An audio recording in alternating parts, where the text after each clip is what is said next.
अस्सलाम वालेकुम friends, this is या मुगल। Welcome to the channel the gardening hub. उम्मीद करता हूँ आप सब खैरियत से होंगे।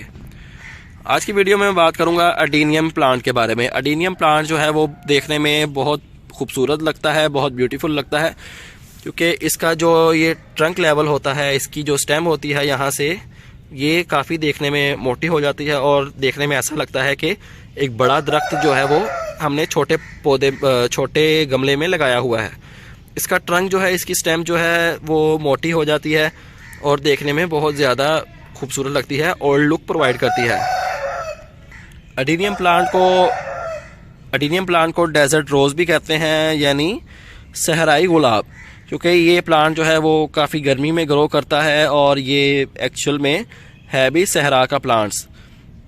डेजर्ट जहाँ पे होगा वहाँ पे इसकी ग्रोथ बहुत अच्छे से चलेगी। इसके ऊपर डिफरेंट कलर के फ्लावर्स भी लगते हैं। इसका जो मेन कलर जो है वो रेड कलर है और इसके ऊपर जब ग्राफ्टिंग कर दी जाती है और मुख्तलिफ कलर इसके अंदर जो है वो उनकी फ्लावरिंग भी होती है। फिर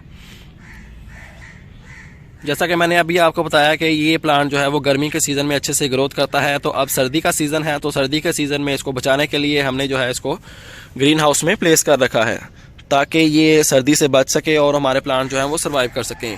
15 फ़रवरी के बाद या मार्च के महीने के स्टार्ट से इस प्लांट की ग्रोथ अच्छे से स्टार्ट हो जाएगी। देन हम इसको निकाल के लैदा पॉट्स में शिफ्ट कर देंगे। अभी टाइम है इसको सिर्फ सर्दी से बचाने का। तो सर्दी से बचाने के लिए आप जो है इसको दो तरह से इसको सर्दी से बचा सकते हैं। या तो आप इसको किसी पॉली हाउस में, किसी ग्रीन हाउस में प्लेस कर दें, नहीं तो आप जो है इसके ऊपर एक शॉपर लेके पॉट के यहाँ तक शॉपर और उसके ऊपर किसी रस्सी के साथ इसको बांध के इसको एयर टाइट कर दें।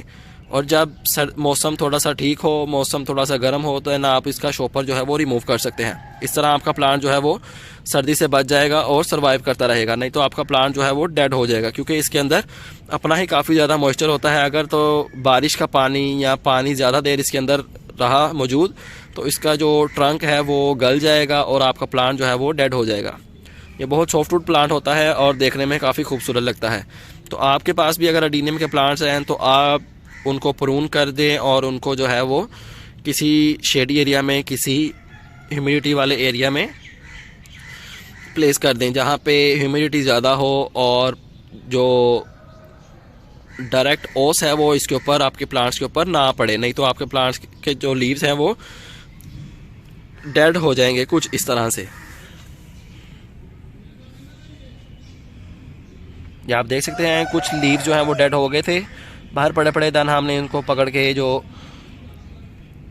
ग्रीन हाउस में प्लेस कर दिया। तो अब इनकी ग्रोथ जो है वो अच्छे से चल रही है।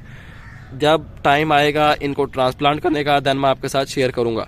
तो उम्मीद करता हूं आपको वीडियो पसंद आई होगी। ऐसी ही अच्छी और इन्फॉर्मेटिव वीडियोस देखने के लिए हमारा चैनल सब्सक्राइब कर लें और बेल आइकन भी प्रेस कर दें। आपसे मुलाकात होगी इंशाल्लाह नेक्स्ट वीडियो में किसी नए टॉपिक के साथ। अपना ख्याल रखिएगा, तब तक के लिए अल्लाह हाफिज़।